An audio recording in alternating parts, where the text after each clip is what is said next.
Hi, I am Chwas. You may have heard of Student-Centered Learning, SCL.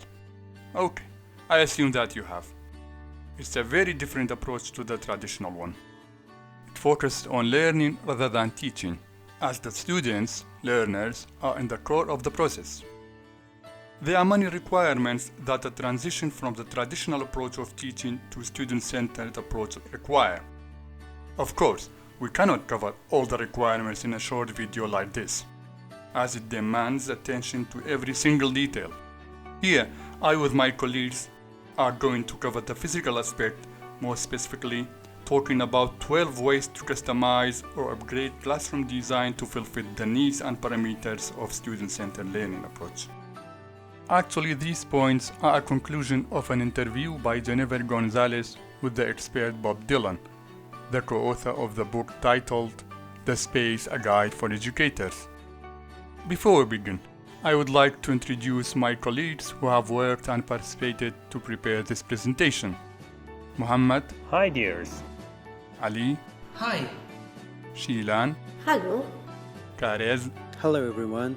Soran. Hello. And Wzhar. Hi. Okay, let's start with Mohammed. The first point is ask your students. So, what does that mean? Well, students are the best source of information about what needs to change in the classroom. As Dylan advised, there are two questions we need to ask students frequently. First, what's new in the classroom? And second, what in the classroom support your learning? Students are going to start naming things that have been up in the classroom since the beginning of the year. Dylan says, when that happens, there is a problem. All of that stuff just becomes visual noise and it doesn't do anything to aid the learning. A question of how the classroom is serving them should be asked frequently every 2 weeks along the year. And the second point is subtracting or removing useless things from the classroom.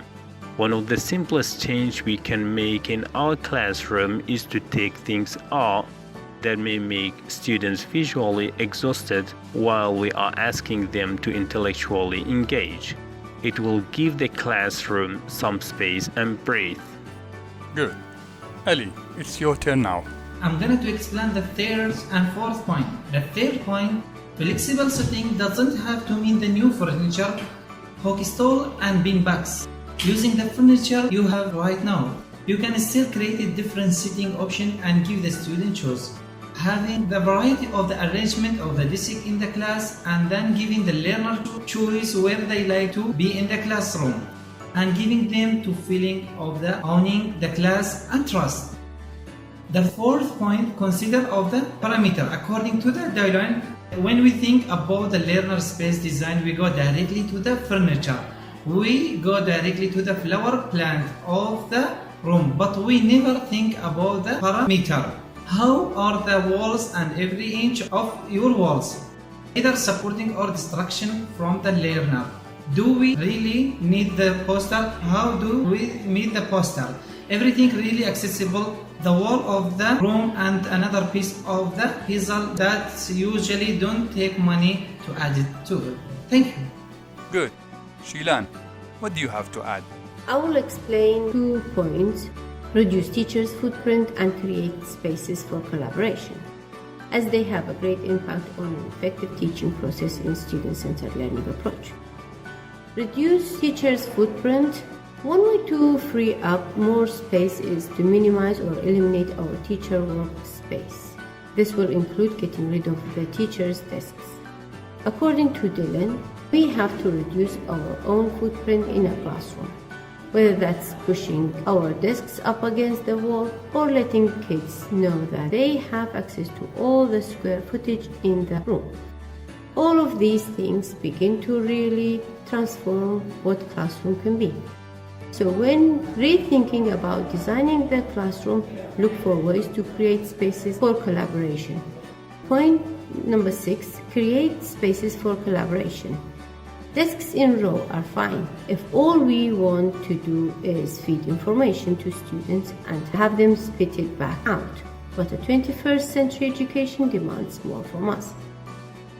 We understand that students need more than facts. Among other things, they need to be able to communicate well and work together to solve problems.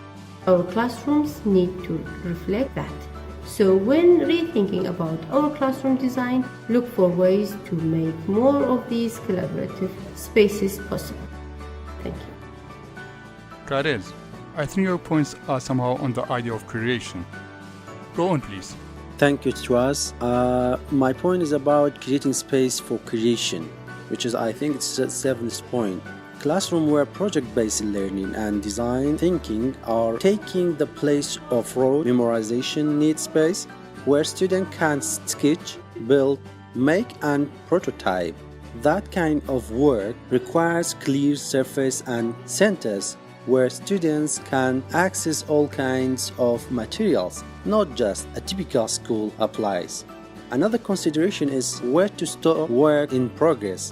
When you create things, you are not going to finish them in 30 minutes.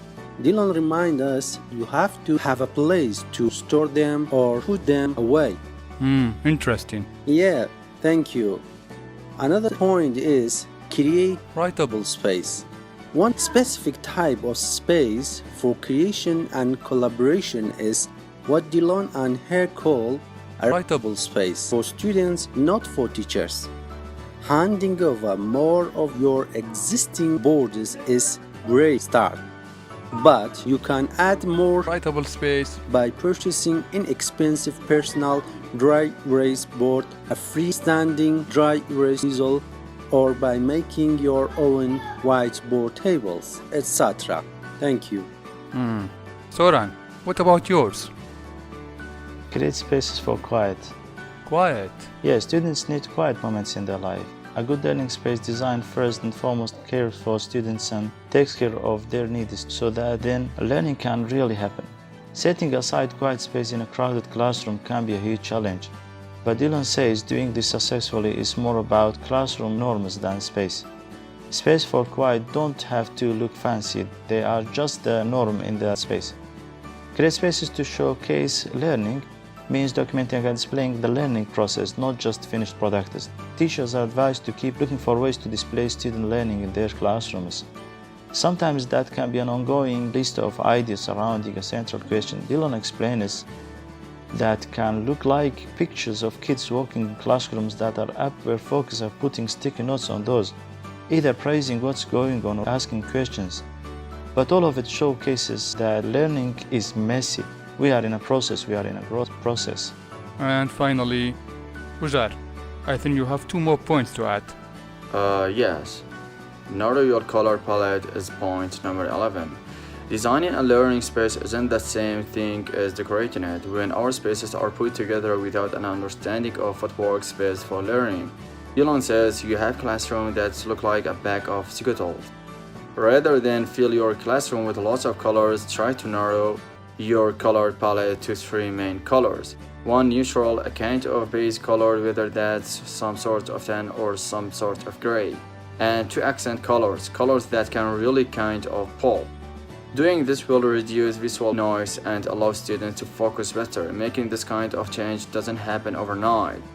Start by figuring out if your classrooms already had the beginnings of a palette. The key is to figure out what that is, then start to eliminate some of things that take away from the coherence of that palette in your room. And the final point is, utilize the hallway. Dylan says, we don't use the hallways for learning like we could. So when rethinking your classroom space, remember that you can extend learning beyond the walls of your classrooms. One teacher Dylan worked with would roll 2 small tables out into her hallway every morning and invite students to use those surfaces for certain activities. Thank you all.